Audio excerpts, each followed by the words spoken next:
홍준표 전 대구시장이 오늘 글을 하나 올린 거 보셨나요? 네. 근데 글을 워낙 많이 올리셔서 이것과 관련해 가지고 이재명 후보와의 연대가 아니냐 이런 얘기가 나오는데 아무리 당에 실망을 했다라고 하더라도 30년 이상 몸담았던 이 당에서의 행보를 스스로 부정하는 모습들이 될 수 있기 때문에 그것은 상당한 정치적 부담이 될 것이고요. 모두가 다 내가 주인공이어야 하고 내가 주인공이 될 수 없는 무대에는 아예 오르지도 않겠다. 한덕수 전 총리도 정책 연대는 할 수 있을 것 같거든요. 그렇죠.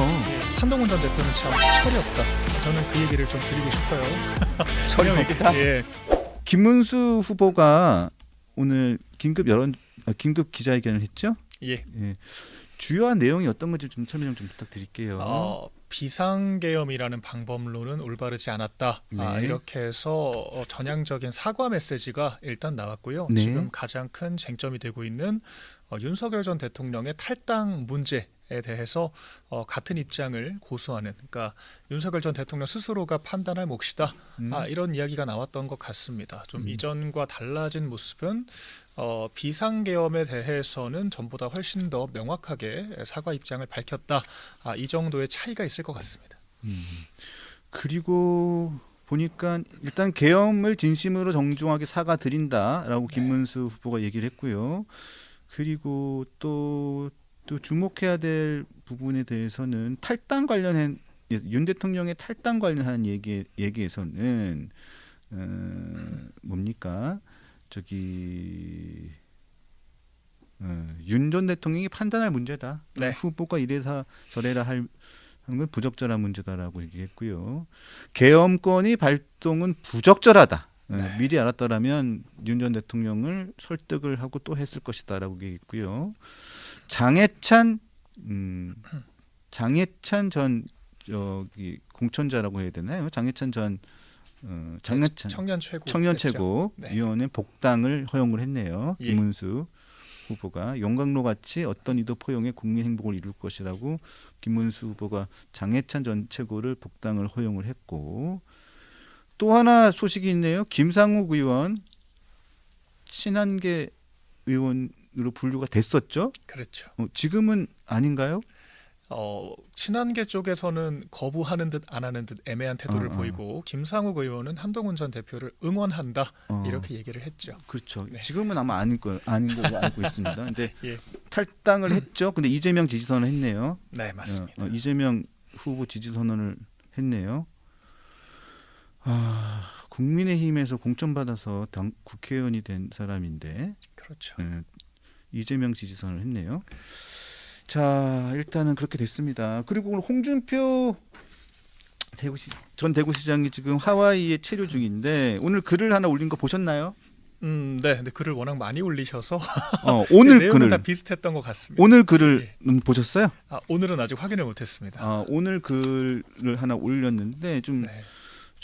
여러 가지 의미가 있는 것 같습니다. 대선이 끝나면 돌아오겠다라고 했고요. 대선이 끝나면 돌아오겠다. 국민의힘에서의 정치를 정리한 것이다. 그런 취지로 네, 맞습니다. 했던 네. 거죠. 네, 맞습니다. 예. 국민의힘에서 정리했고 사기 경선을 보고 내 청춘을 묻은 이 당을 떠났다라고 얘기를 했고요. 그리고 당을 내가 되살려놨었다.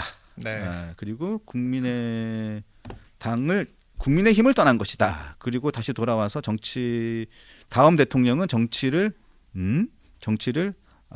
아예 그냥 확 바꿨으면 좋겠다. 네. 뭐 이런 얘기를 했네요. 대선 끝나면 돌아가겠다. 네. 뭐 이런 얘기를 했는데 이것과 관련해 가지고 지금 이재명 후보와의 연대가 아니냐 이런 얘기가 나오는데 거기까지 뭐 가진 않게 가야 되는 상황인가요? 갈까요? 사실 뭐 이병태 카이스트 교수나 아니면은 이제 뭐 홍사모와 같은 팬덤에서도 지지 선언을 하는 모습이었으니까 좀 그렇게까지 추론을 하시는 분들도 있는데 저는 홍준표 전 시장 본인 스스로가 그렇게 결정하진 않을 거라고 저는 개인적으로 보고 있습니다. 예. 왜냐하면 아무리 당에 실망을 했다라고 하더라도 홍준표 전 시장이 30년 이상 몸담았던 이 당에서의 행보를 스스로 부정하는 모습들이 될 수 있기 때문에 그것은 상당한 정치적 부담이 될 것이고요. 그래서 일단은 미국에서 좀 휴식을 취하신다라고 했으니까 조금 더 머리를 식히는 시간을 가지시는 게 좀 판단에 도움이 되지 않을까 좀 조심스럽게 저는 말씀을 드려보겠습니다. 자, 지금 계속 보면 경선에서 패배한 그 정치인들 주자들이 지금 김문수 후보 지원에 좀 소극적인 분들도 있고 네. 반면 적극적인 분들도 있습니다. 자, 조금 전에 안철수 의원이 또 공개적으로 좀 발언을 했는데, 자, 한덕수, 한동훈, 홍준표를 향해서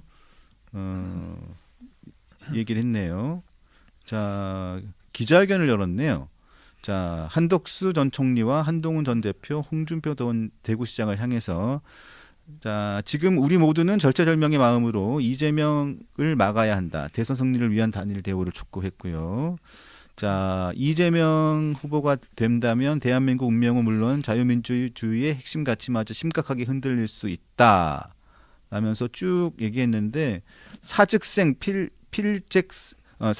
각오로 해야 된다고 쭉 얘기를 하면서, 자, 과자 먹으며 인터넷 라이브 방송할 때가 아니다. 페이스북 몇 줄로는 이재명을 이길 수가 없다. 당원의 손으로 당대표가 되신 분이라면 이제 당과 대한민국을 지키는 일에 나서달라고 했고, 홍 전 시장에게는 이 후보와 민주당이 집권하면 대한민국이 위태로워진다. 혹시 과거 경선에서 서운한 점이 있었다면 너그러이 풀어주기 바란다.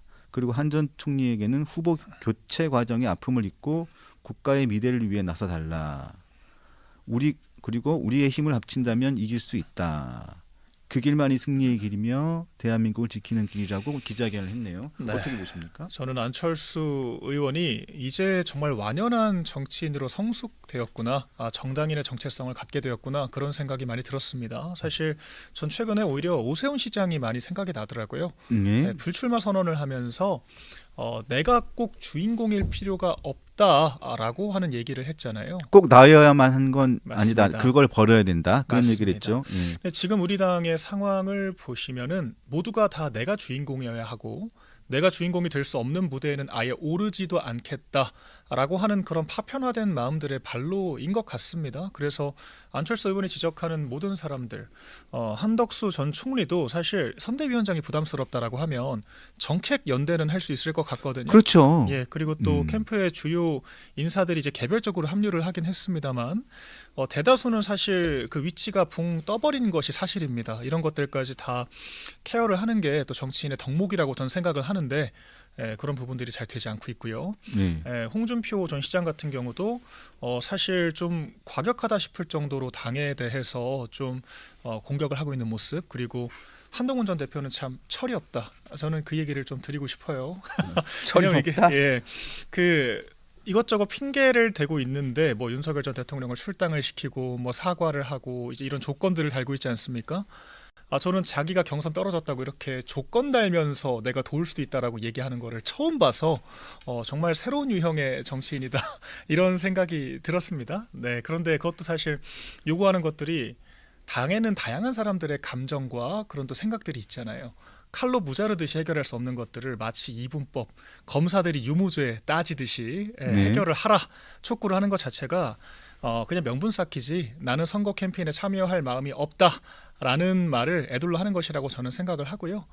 당이라는 것은 오로지 자기 생각에 맞지 않고 자기가 주인공이 아니라고 하더라도 당 전체의 승리를 위해서 선당후사, 헌신해야 하는 것인데, 이런 식의 무책임하고 어리숙한 행보를 보인다라고 하면 당원들의 인정을 받을 수가 없을 것이다. 저는 그런 말씀 드리고 싶습니다.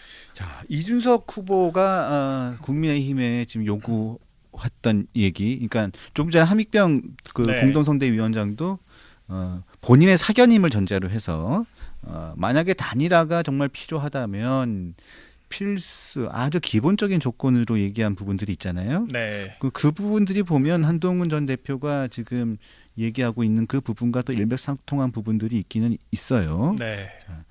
그래서 보면 또 한동훈 전 대표가 요구하는 부분들이 또 명분을 또 만들어줘야 되는 부분도 있기는 있는데, 또 일각에서는 또 박민영 대변인이 말씀하시는 것처럼 지금 그런 것보다는 또 선거 운동에 좀 더 적극적으로 나서주시는 게 좋지 않겠느냐 하는 그런 여론도 있는 것도 사실이고, 네. 또 그런 부분들이 있는 것도 있습니다. 하지만 또 좀 지나고 보면 또 당을 또 생각하는 마음이 또 당 대표를 지낸 분이니까 또 다른 또 판단을 또 할 것이라고 또 기대를 좀 해보죠. 예.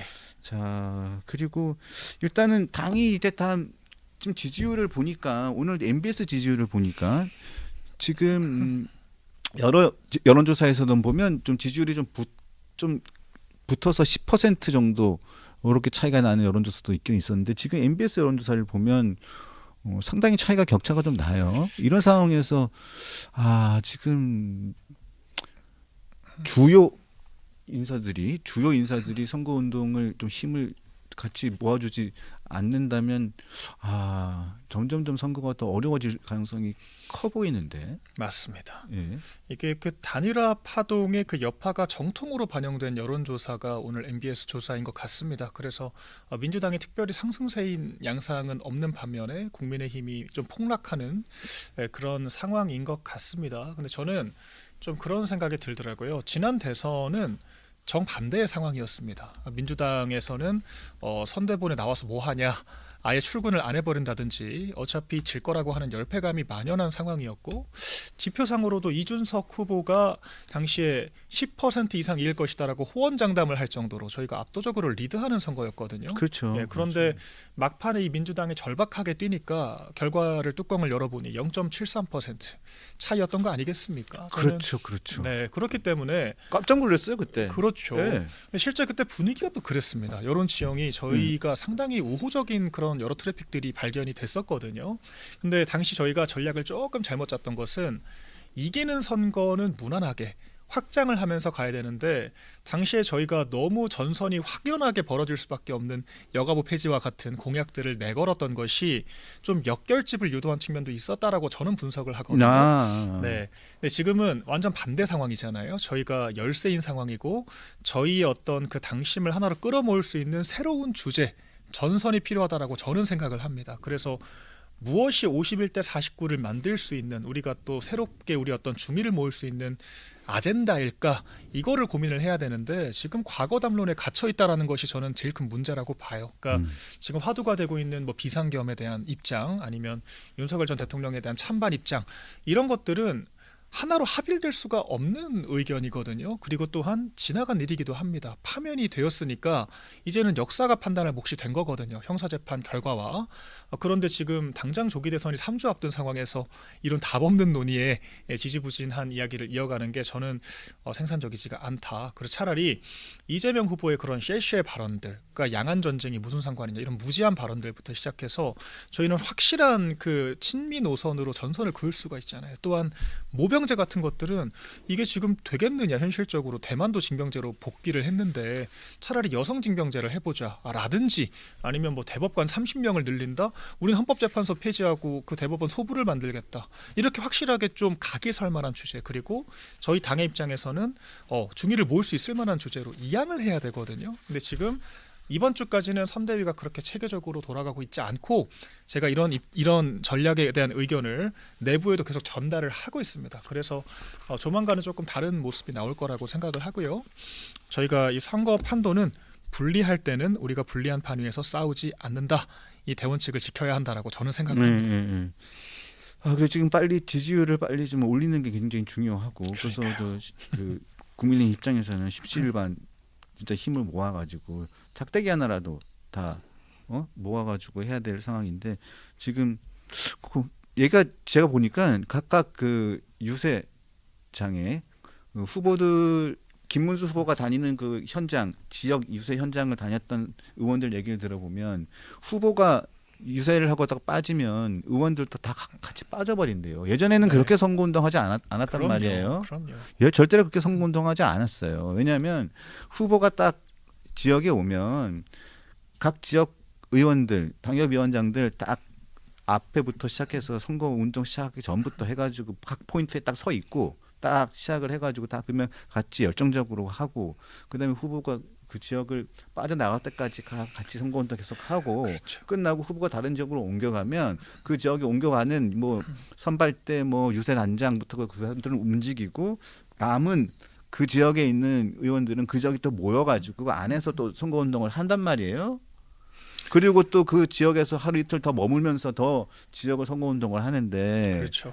요즘에 선거운동 어떻게 하는지 얘기 들어봤더니 후보가 오는 날 그날 아침에 내려가서 선거운동 그냥 후보 앞에 서서 그냥 선거운동 같이 잠깐 해주고 후보가 다른 지역으로 빠지면 그냥 다 서울로 올라오는 경우가 대부분이라고 합니다. 맞습니다. 이렇게 진정성 있게 없게 선거운동을 하면 국민들도 알아요. 유권자들도 알아요. 다 보여요. 그게 보이는데 무슨 지지율이 올라가고 표를 찍어주고 싶은 마음이 생길 수 있을까요? 우리 그러니까 당 구성원들부터가 후보를 열성적으로 지지하지 않는 그런 모습들을 보여준다라고 하면 이게 과연 나 자신도 설득을 못하는 집단이 남을 설득할 수 있을 것이냐? 그렇지 않다라는 것이 사실 토론과 정치의 전 철칙이라고 보거든요. 그쵸. 지금 당협에서만 미온적인 것이 아니라 사실 지난 대선에 저희가 힘들었던 점은 저희가 지방선거를 대패했었잖아요. 그쵸. 그래서 그때는 조직이 굉장히 오프라인이 무너진 상태였습니다. 반대로 지금은 저희가 지방 조직에서는 압도할 수밖에 없는 좋은 지형을 갖고 있음에도 불구하고 활용을 못하고 있는 거거든요. 결과적으로 열세가 될 수밖에 없는 상황인 것이고 지금 더 큰 문제는 오늘자 일부 의원들 특히 오늘 생일인 한 의원은 자기 보좌진들한테 아예 휴가를 내라고 했다라고 하더라고요. 예, 친한계 의원이라고 전 들었는데 예, 이런 식의 좀 당 자체에 대해서 혐오를 넘어서 이렇게 좀 무력감을 전파시키는 이런 행동들은 전 대단히 부적절하다라고 생각을 하고요. 결과적으로 회사가 돈을 벌기 위해 있는 것처럼 당이 정권 창출을 위해 있는 것은 너무도 당연한 상식이거든요. 상수인 건데 당의 구성원들이 이렇게 파편화되어 있어서야 국민들을 어떻게 설득할 것이냐 이 생각이 들고 이런 것들은 다들 당원들이 지켜보고 있다는 것을 명심하고 경각심을 가져야 한다. 이 말씀을 꼭 드리고 지금 싶습니다. 선거운동이 지금 시작되고 있는데 본인 생일이라고 보좌진들 다 휴가 내라고 했다는 얘기예요? 9층의 한 의원실에서 좀 그렇게 했다라고 얘기가 돌고 있습니다. 참. 아이고. 정말 이 당에 전에 없던 뭐 사실 제가 정당인 생활을 그렇게 오래 하진 않았지만 네. 어쨌거나 한 4년 정도를 겪으면서 그리고 과거의 그런 전례들을 살펴보더라도 이랬던 적은 없는 것 같거든요. 정말 내가 주인공이 아니면 안 되는 그런 지형을 벗지 못한다면 이번 대선 결과와 전혀 별개로 우리 당이 앞으로 생존할 수 있을까에 대해서 근원적인 고민을 해야 한다. 전 그렇게 보고요. 또 이게 참 구성원들이 나이브한 것이 저희가 지금 여당이었다가 야당이 되는 상황이잖아요. 그 야당이 집권하는 순간 여당의 치부를 들추는 수사가 본격화되는 것은 필연이거든요. 지금 민주당이 다수 의석 갖고 있는데 명태균 특검, 김건희 특검, 뭐 내란 특검 온갖 명목으로 특검 통과시켜서 사실상 대검찰청 하나 더 차릴 겁니다. 그러면 전방위적으로 국민의힘에 대한 수사가 벌어지고 책임자급들은 모조리 다 수사 대상이 될 거라고 저는 보거든요. 더군다나 법무부 장관이자 이 민정수석의 공석까지 같이 겸임을 했던 한동훈 그 전 대표 같은 경우에 당연히 타겟이 될 수밖에 없는데 대체 저는 어떻게 이렇게 나이브한 생각을 가지고 있을 수가 있나 솔직히 좀 경악스럽고 철이 없다 이런 말씀을 드릴 수밖에 없네요.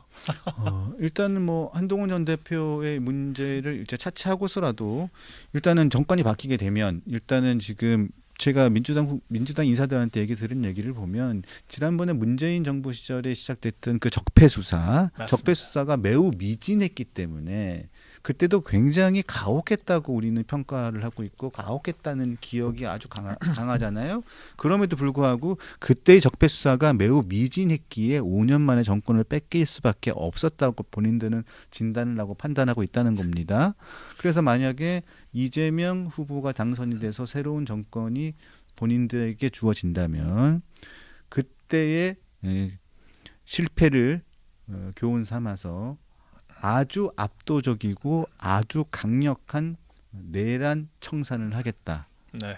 왜냐하면 적폐보다 더 심각한 단어가 내란이잖아요. 그렇죠. 내란을 종식시키기 위해서 사법, 뭐 행정, 입법 모든 사회에 뭐 만연해 있는 내란을 완전히 뿌리 뽑겠다라는 얘기를 하고 있는데 그거는 뭐 그야말로 모든 요소에 있는 뭐 보수의 씨를 말리겠다는 그런 취지라고 다른 분들은 그렇게 이해를 하시더라고요. 저 또한 그렇게 되지 않을까라는 걱정이 있기는 합니다만 네. 그런 지금 절체절명의 선거라고 많은 분들이 그렇게 지금 평가를 하고 계시죠. 맞습니다. 근데 지금 모르겠습니다. 사실 저희가 너무 법조 중심으로 저희 당이 개편이 되면서 좀 뭐랄까요, 수사를 해보기만 했지 당해본 적은 없는, 또한 이 정치라는 것이 이 능동적으로 풀어나가는 개념인 것인데 항상 수동적으로 상황에 순응하기만 하는, 저는 그런 여러 분위기들이 만연한 것도 지금 문제라고 보고 있습니다. 그런 게 지금 저희가 이 당의 현실을 보여주는 키워드라고 생각하고요. 예. 사실 저 같은 경우도 어떻게 우리 후보가 무조건 마음에만 들 수 있겠습니까? 저는 사실 한동훈 후보가 됐다라고 하더라도, 후보가 된다고 하면 지지를 했을 거예요. 그건 정당인으로서 당연한 거거든요. 근데 오히려 저한테 조기 대선이 시작되기도 전부터 이재명과 한동훈의 매치업을 상정하고 이재명 찍을 거냐라고 금인찍, 금영찍을 시전했던 그런 친한계 인사들이 도리어 경선이 끝나자마자 나는 22대 대선 준비한다, 당협위원장을 안 하겠다, 이런 모습들을 보면서 참 무책임하다, 이런 생각이 들었고요. 당이라는 것은 특정인의 사유가 될 수 없고, 당이라는 조직의 지속 가능성, 정권 창출을 위한 노력들, 그런 마음들이 응집돼야만 유지가 되는 겁니다. 저는 이렇게 만약에 이런 식으로 또 누군가의 치부를 들추면서 나는 노력했지만 너네들이 내 말을 들어주지 않아서 선거를 졌다, 그렇게 책임 회피를 하는 세력들이 또다시 당권만을 탐하는 상황이 관찰이 된다라고 하면, 저는 그때야말로 정말 이 국민의힘은 위험해지는 것이다. 그렇게 정선 보고 있습니다. 끝나고 당협위원장을 관둔 사람이 꽤 있나요? 소위 친한계들에서 그런 식의 페이스북 메시지를 대놓고 올렸다가 뭐 이제 중간부터 또 철회를 한다라고 해서 약간 총극이 벌어지기도 했었지요. 네, 그렇죠. 당원 가입은 열심히 하고 있는 것 같습니다. 당원 네. 가입은 뭐 당원 가입을 많이 시키는 거는 좋은 일이죠. 그렇죠. 근데 목적이 뭔지가 중요한 거죠. 맞습니다. 네.